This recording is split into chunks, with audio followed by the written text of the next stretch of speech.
Hi everybody. Welcome to Honey Stories. నేను మీ Lakshmi. 'Vashishtha the beast' 18 episode యాడ్. "నీకు అన్న కూతురు అవసరం లేదంటే మాట్లాడితే కొడుకు అంటున్నావు" అని అరిచింది బామ్మ. అమ్మ ముసలి చేసిందంతా చేసి అరుస్తుందబ్బా. మహా ఆంటీతో ఫుల్ మీల్స్ పెట్టించుకుంటుందేమో.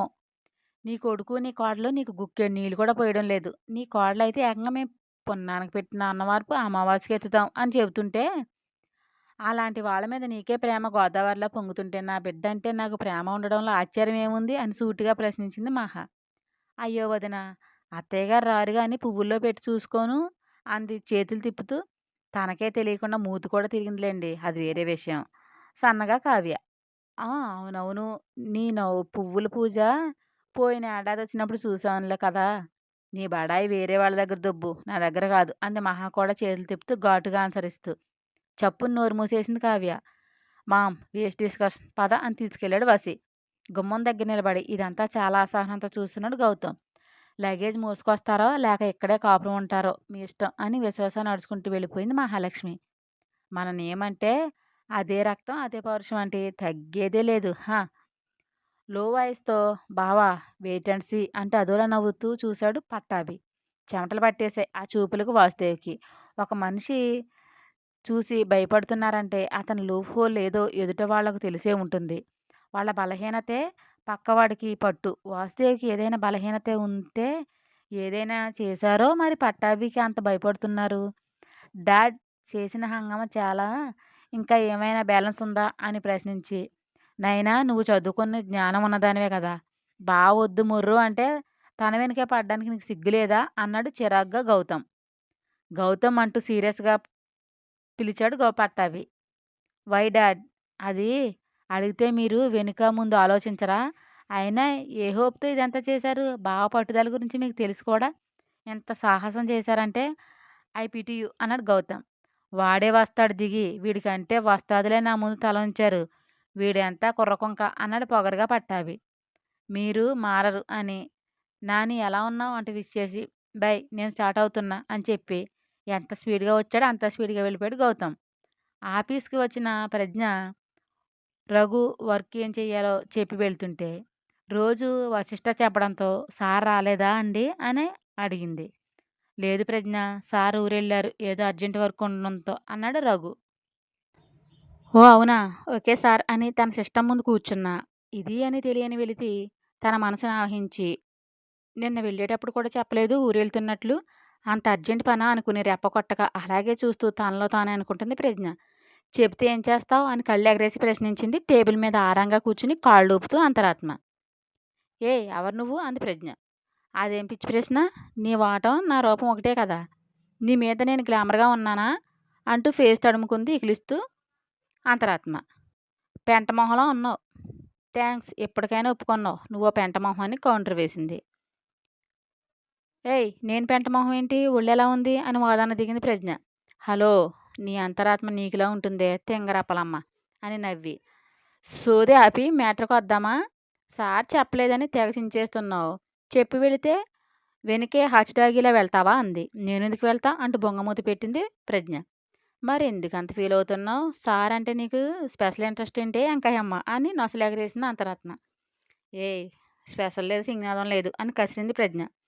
అబ్బో అవునా, నమ్మేశాం కానీ నిజాలు మాట్లాడుకుందామా అంటూ కవ్వించింది అంతరాత్మ. ఏంటే నిజాలు, నోరు మూసుకుని పో లేకపోతే మూసీ నదిలో ముంచుతా అని కసిరింది ప్రజ్ఞ. హలో వెర్రిమాలోకం, ఇది హైదరాబాద్ కాదు బుజ్జి నన్ను ముంచడానికి. ఇప్పుడు పనిమాల హైదరాబాద్ పోనవసరం లేదు కానీ మ్యాటర్ సొల్లమ్మా అంతరాత్మ కొక్కిరింత. ఎందుకే నన్ను ఇంత కాల్చుకుని తింటావు, ఏ మ్యాటర్ ఉందని చెప్పాలే బిక్కమొహం పెట్టింది ప్రజ్ఞ. వసీ సార్ మీద నీ ఫీలింగ్, ఆయన అంటే నాకేం ఫీలింగ్ ఉంటుంది అని అయోమయంగా చూసిన ప్రజ్ఞ. అదేంటి అంత మాట అన్నావు? నిజంగానే సార్ అంటే నీకు సంథింగ్ సంథింగ్ లేదా అంతరాత్మలో ఆరాటం.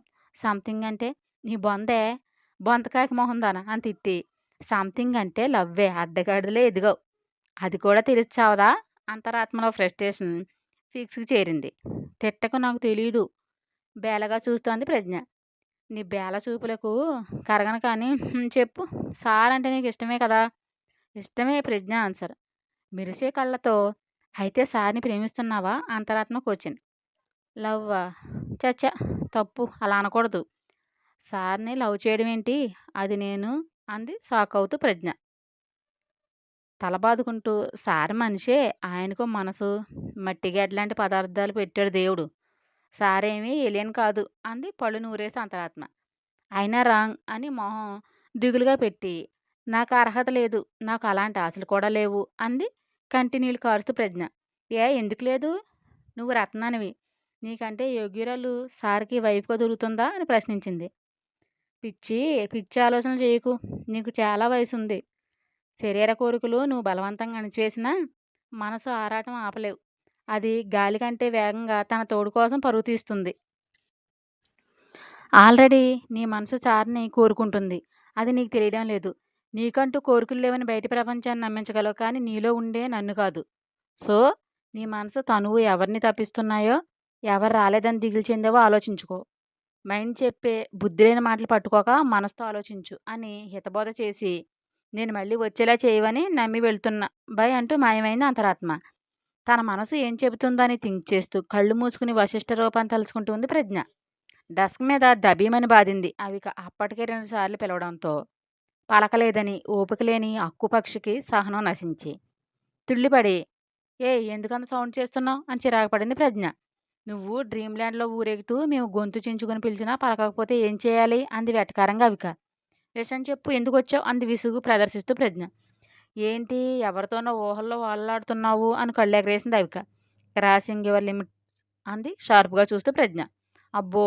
అంటూ సాగేసి, సార్ ఈ ఫైల్ చూడమన్నారు అనిస్తూ, మన బాస్ రాక నీకు పరమ బోరుగా ఉన్నట్లుందే అని వ్యంగ్యంగా అడిగి, నీకో న్యూస్ తెలుసా? సార్‌కి ఎంగేజ్‌మెంట్ అంట అని చావు కబురు చల్లగా ఊదింది. మన స్తోమతకు మించి ఆశలు పెంచుకుంటే వాడేసిన టెస్టెస్ ప్యాకెట్ అవుతాం.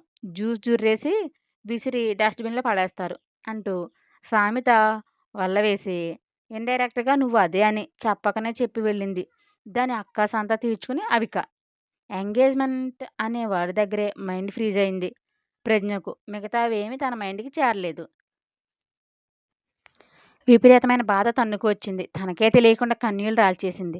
దుఃఖాన్ని పంటి బిగువున ఆపి, తలంతా తిరిగిపోతున్నట్లు అనిపించి, తల విదిలించుకుని బలవంతంగా లేచి, రఘు క్యాబిన్‌కి వెళ్ళి, లీవ్ తీసుకుని ఇంటికి వెళ్ళిపోయింది భారమైన మనసుతో ప్రజ్ఞ. అంతరాత్మ అంతా ట్యూన్ చేసి ఆలోచించేలా చేస్తే, ఈ కోతి మొహందొచ్చి ఒక్క మాటలో నాశనం చేసేసింది దొంగ సచ్చింది. ప్రజ్ఞ టైంలో ఇంటికి రావడం, కళ్ళు వాచి ఉండడం చూసి కంగారుగా అమ్ములు ఏమైంది అలా ఉన్నావే తల్లి అంటూ గాబరాగా పడింది రాజ్యం.